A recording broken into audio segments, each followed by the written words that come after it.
a Juan Ignacio Crespo, que es asesor del fondo Multiciclos Global Renta 4. Juan Ignacio, ¿qué tal? Muy buenos días. Buenos días. Además, Juan Ignacio es una de las personas que más sabe de mercados, que lo sigue continuamente, que está pendiente y que yo creo que nos puede trasladar muy bien qué es lo que está pasando en las bolsas. No sé si es un gran error lo que está pasando, como dijo ayer Donald Trump respecto al batacazo del lunes de Wall Street. ¿Es un gran error lo que está pasando? Porque los fundamentos son buenos. Bueno, lo que diga Donald Trump sobre este tema es propaganda de político. Todos los políticos hacen propaganda y hay que prestarles poca atención. A lo mejor acierta y es un gran error, pero sería por casualidad, no porque él tenga un mejor criterio que los demás. Desde hace meses yo venía comentando que estaban puestas sobre la mesa las condiciones para un tipo de crack estilo 1987, ¿no? No quiere decir eso que necesariamente porque las condiciones estén dadas se vaya a producir ese crack bursátil. Los cracks son fenómenos muy improbables, pero bueno, si las circunstancias se parecen a las de entonces, pues el fenómeno se convierte en un poquito más probable. ¿Esto ya es una especie de crack? No, porque las caídas han sido muy limitadas. Lo que pasa es que las bolsas llevaban ya 2, 3, 4 años acostumbrados a no tener ningún retroceso importante y de ahí el susto. El susto viene porque ha aumentado la volatilidad. ¿Cuánto más puede aumentar la volatilidad? ¿Es una volatilidad que ha llegado para quedarse? Bueno, la volatilidad hay que tener en cuenta que llegó a estar en 8 y pico, 9, y que de repente el lunes se fue a niveles de 50, aunque luego al cierre de la sesión de bolsa en Estados Unidos se quedará en 37, ¿no?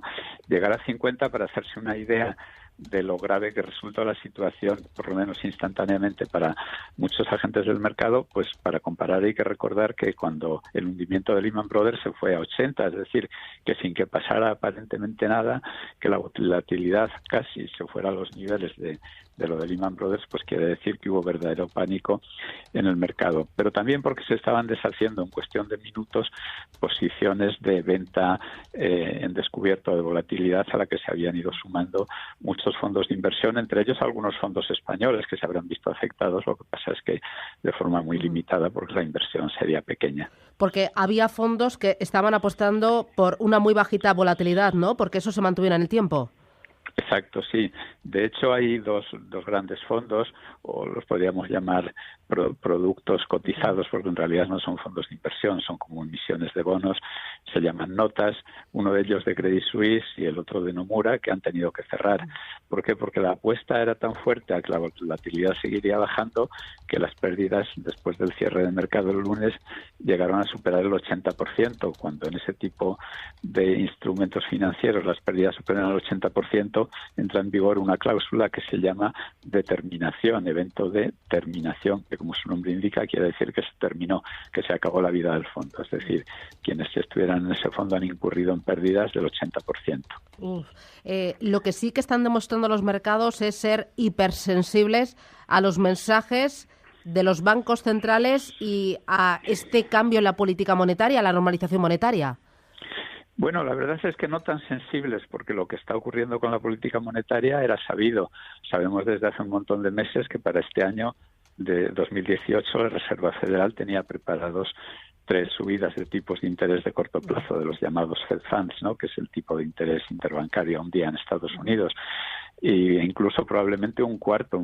Es decir, que los mercados que pensamos que todo lo descuentan, pues en realidad lo descuentan cuando les da la gana, porque era bien sabido que se iban a producir esas subidas de tipos de interés de corto plazo. Lo que pasa es que los de largo plazo no habían reaccionado de forma muy virulenta al alza, que es lo que se produjo la semana pasada y lo que creó esta situación. Y esta situación también viene creada porque el mercado teme que las subidas de tipos de interés en Estados Unidos sean más intensas y sean más rápidas por el repunte de los salarios. Eso es un ataque de pánico que le ha dado al mercado, el repunte de los salarios, que no tiene ninguna base sólida, al menos por el momento. Lo que pasa es que cuando en el mercado se impone una idea, pues da lo mismo que tú puedas tener razón con tu análisis, que te van a arrasar, ¿no?, la multitud haciendo compras o ventas en sentido contrario al que tú crees que debería ser. La subida del salario por hora en Estados Unidos, el último dato, la subida anual es de un 2,9%.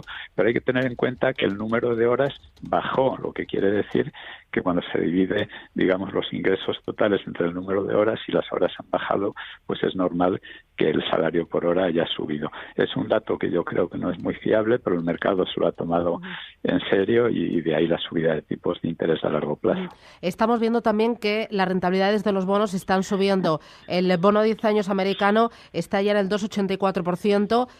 Si llega al 3 o al 3,5%, ¿sí que sería un grave problema pensando en la financiación de muchas compañías? Bueno, más que sería un grave problema, que a lo mejor sí, porque hay muchísimas compañías zombies que están sobreviviendo gracias a tipos de interés tan bajos. A lo mejor entre el 10 y el 15% de las empresas norteamericanas han sobrevivido gracias a tipos de interés tan bajos. Pero además es que ahora mismo que superara la rentabilidad del bono a 10 años, que supera el 3 o el 3,25%, es que todo el mercado se ha puesto de acuerdo en que eso es el diluvio universal. O sea que con razón o sin ella, si el bono a 10 años americano supera en rentabilidad el 3%, nos podemos preparar. ¿Por qué sería el diluvio universal realmente? Bueno, yo creo que no hay motivos para el diluvio universal, pero insisto, cuando los mercados se agarran a un cliché, se agarran a un tópico y lo abrazan masivamente, pues es que da lo mismo que el análisis sea un disparate para sacar esas conclusiones. Te llevan por delante si te pones en la mitad. Ya, lo que sí que parece evidente es que el año se presenta complicado, ¿no? Por los muchos elementos de riesgo que hay y sobre todo porque, como dices, Juan Ignacio, las bolsas, no sé cómo calificarlas, se agarran a clichés que muchas veces no tienen fundamento, no tienen sentido o no son correctos. Sí, por ejemplo, hay una cosa muy interesante que prácticamente nadie ha comentado, y es que lo que creó la situación del lunes probablemente fue una cosa que ha pasado, por lo menos en España, prácticamente desapercibida. Y es que después del cierre de la sesión del viernes, la Reserva Federal le prohibió a Wells Fargo, que es el tercer banco de Estados Unidos, le prohibió crecer en balance. Eso provocó que el lunes, a la apertura de la sesión, la cotización de Wells Fargo cayera un 9% de golpe. Imagínense que eso ocurriera aquí con un gran banco. La escabechina que se organizaría en bolsa por lo menos ese día, ¿no? Entonces, los mercados están hipersensibles una vez que han decidido que van a ser sensibles. Pero hay cosas interesantísimas en el día de hoy que me gustaría que no se nos pasaran. Sí, igual la tiene usted previsto para después. No, dígame.